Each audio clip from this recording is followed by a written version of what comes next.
Happy Hanukkah. We're delighted to celebrate Hanukkah with you tonight. We hope you're home, cozy, and in front of your Chanukiah as we light our beautiful Beth Chaim Hanukkah menorah on this 8th night of Hanukkah. So please join with us in the blessings for this festival of light. Baruch atah Adonai Eloheinu melech haolam asher kitshanu b'mitzvotav v'tzivanu lehadlik ner shel Chanukah. Baruch atah Adonai Eloheinu melech haolam she'asa nisim lavotenu bayamim hahem b'azman hazeh. And now through the Hanukkah miracle of technology, we will dim the lights and light our Hanukkah menorah. Ma'asur Yeshuati lechanae l'shabeach tikon betefilati l'sham toda Nizabeach L'tachim matbeach Mitzor hamnabeach Hazegmor b'shir mizmor Chanukah hamizbeach Hazegmor b'shir mizmor Chanukah hamizbeach.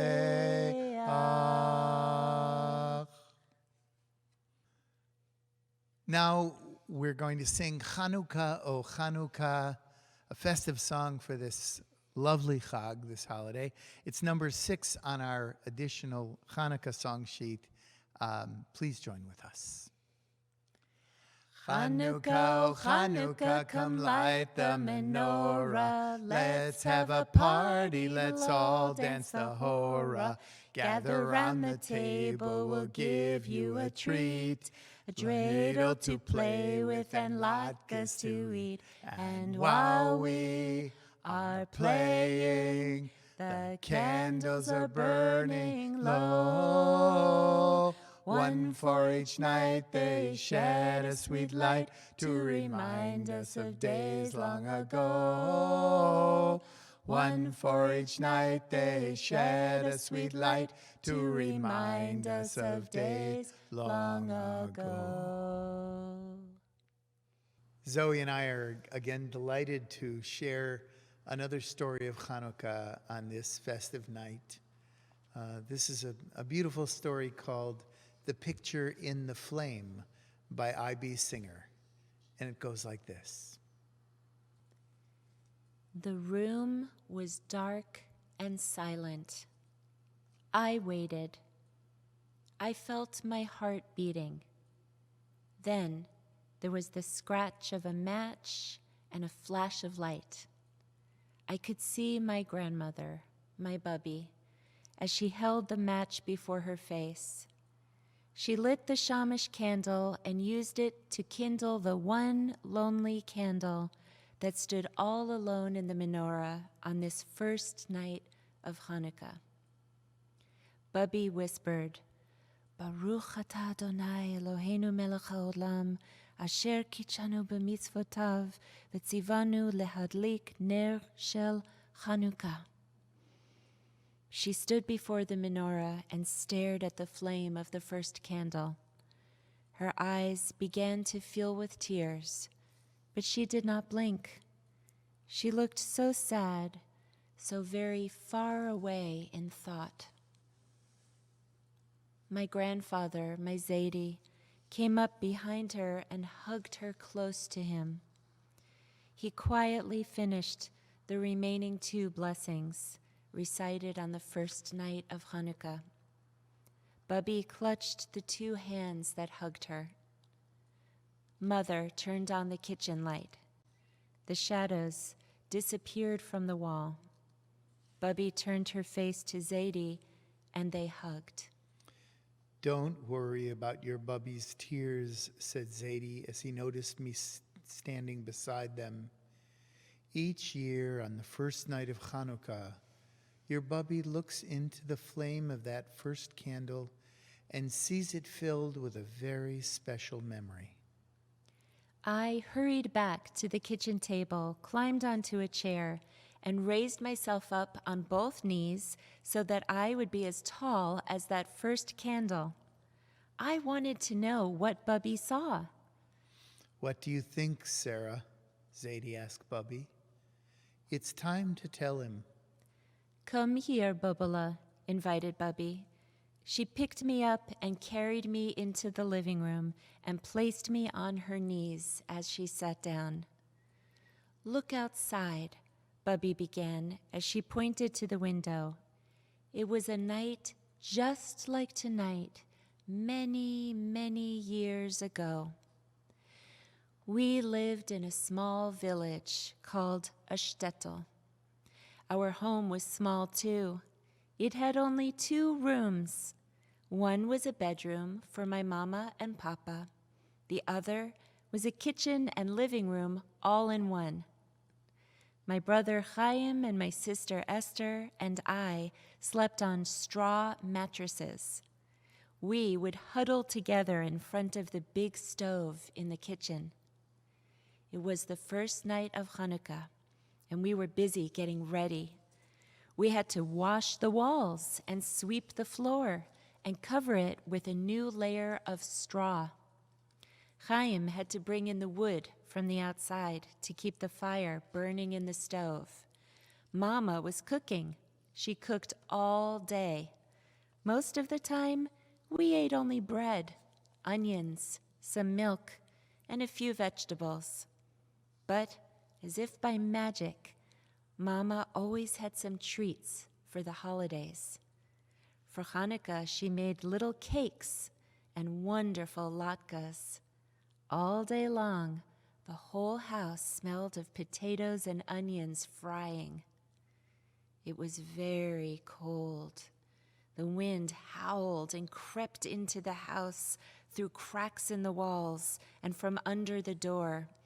If you stepped too far away from the stove, you felt a chill that made you shiver. We were dressed in our holiday clothes, waiting for Papa to come home.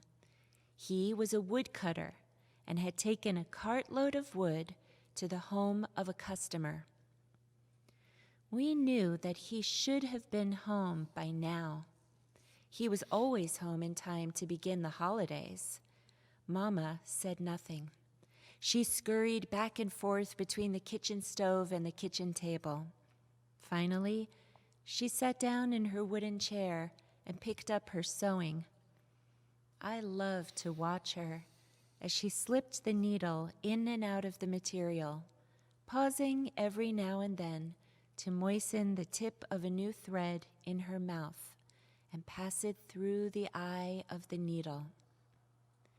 When the wind rattled the front door, we would look up anxiously, hoping that it was Papa, but it was only the wind. Papa was still out there in the snow somewhere, trying to get home to us. Eventually, the time came to light the menorah, but none of us said a word to Mama. We would light it when Papa came home. Outside, we heard the voices of some of the men singing on their way home from the shtibel after evening prayers. Even though the wind howled, the nigunim of the men could be heard clearly. If only your Papa could hear the nigunim, Mama whispered like a prayer. Suddenly, Mama grabbed her shawl and draped it over her head and around her shoulders. She ran outside. What was she doing? Why did she run outside into the bitter, cold, snowy night? We waited. The front door crashed open and a gust of wind rushed inside. It rattled the rickety wooden table and pushed the old rocking chair back and forth. Mama told us to get our coats and follow her quickly. We left the house, and immediately our eyes began to water from the cold. Our faces grew red, and we pulled up our scarves to cover our mouths and our noses. We scurried behind Mama as she led us through the shtetl, past the butcher shop and the marketplace.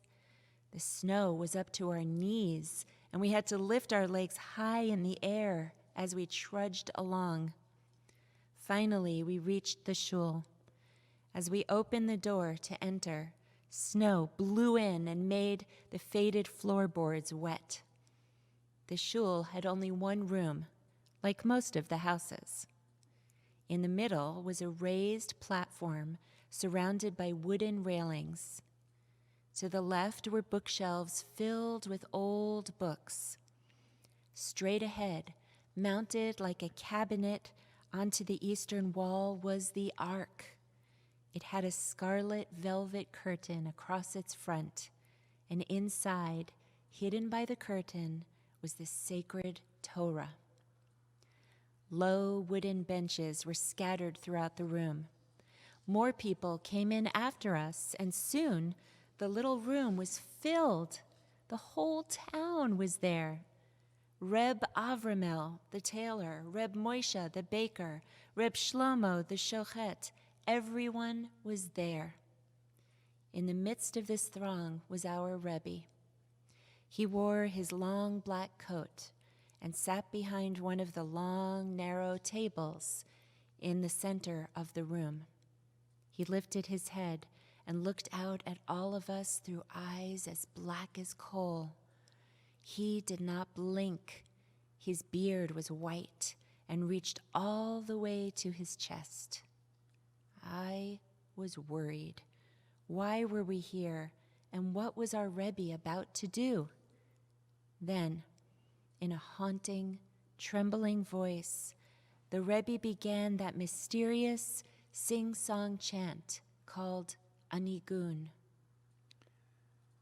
Hi di di di di di hi di di di di di hi di di di di di hi di di di di. And almost without realizing it, we began to sing with the Rebbe.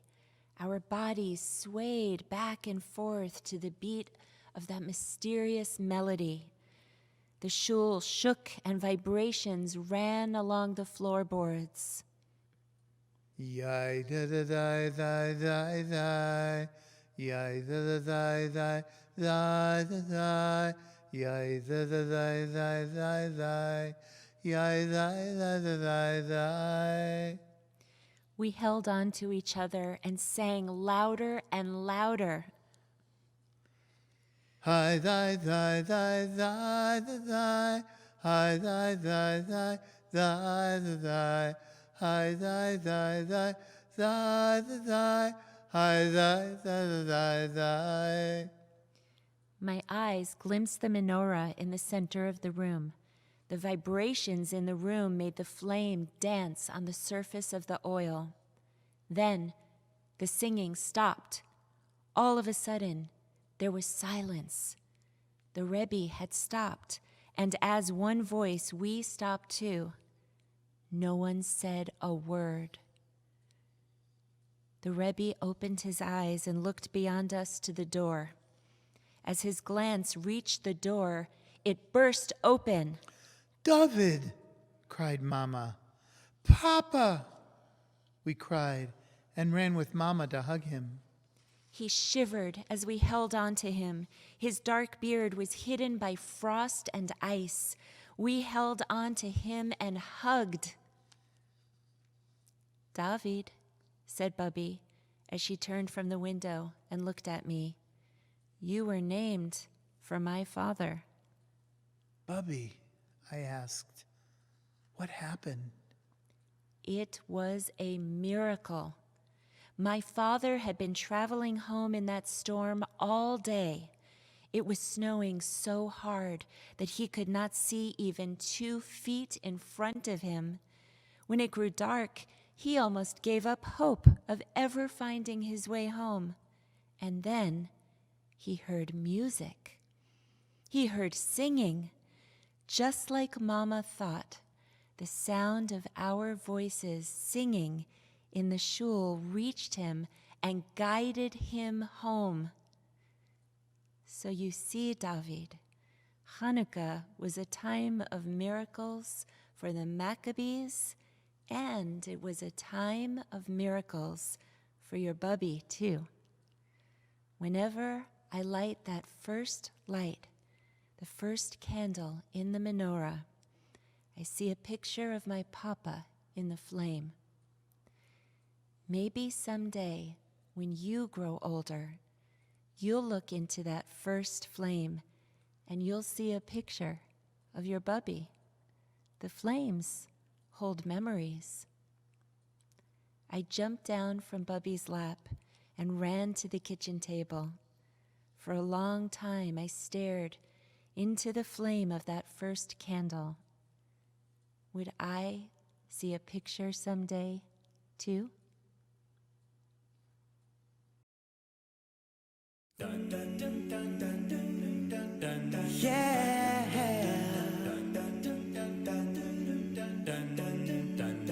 We are inspired by candles fire. We tell the story when light lasted 8 days. The Greeks were cruel, no heart, but we Jews fought hard to victory, and the light lasted 8 days. Gonna fry off some potato pancakes for a night, and when it's ready, I'll play.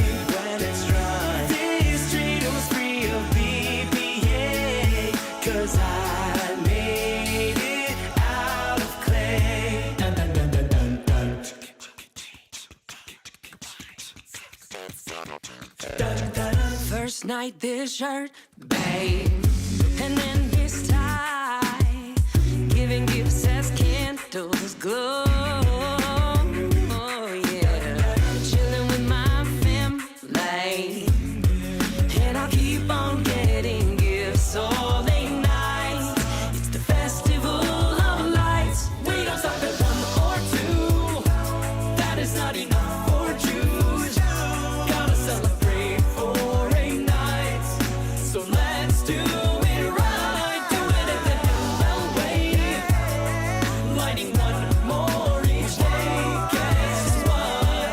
It's gonna be 8. Yo, I'll tell you what I like, what I really wanna like. Just tell me what you like, what you really wanna like. I wanna really like a Hanukkah. If you wanna be my vodka, you gotta get in this pan. Cooking you so greasy till you're nice and tan. Judah Maccabee's a leader, fought with all his friends so we could have Jewish freedom. They'll love our end. If you wanna be my vodka, some get 1 day, then giving's done. Not me.